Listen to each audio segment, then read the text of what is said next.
Downing Street has been accused by a senior Tory MP of selling policies for cash and political favours. Bernard Jenkin claimed the government watered down the trade union bill to ensure union support in its campaign to keep Britain in the EU.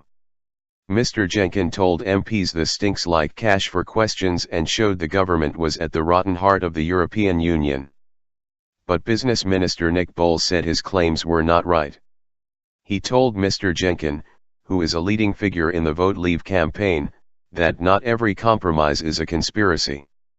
Mr Jenkin made his comments in the Commons on the day The Guardian published an article jointly written by Prime Minister David Cameron and the former TUC General Secretary Sir Brendan Barber.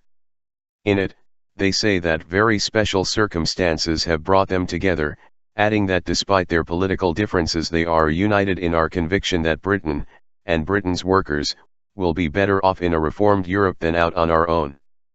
Last week the government backed down over plans to end the right of workers to pay union subscriptions by deducting them from their wages. MPs approved concessions to the trade union bill on Wednesday following a series of defeats over the plans in the House of Lords.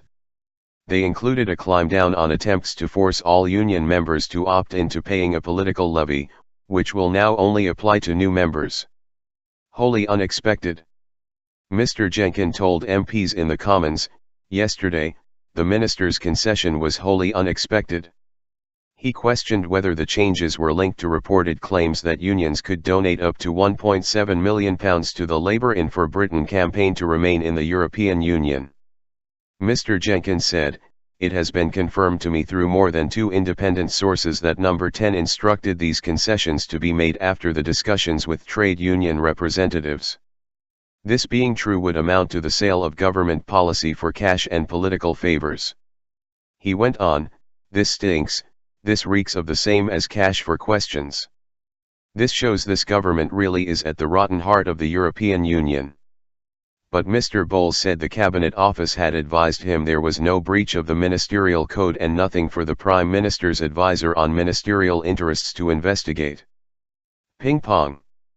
Mr Boles said it was customary for ministers to have regular discussions with shadow ministers to discuss possible compromises that would secure the passage of a bill.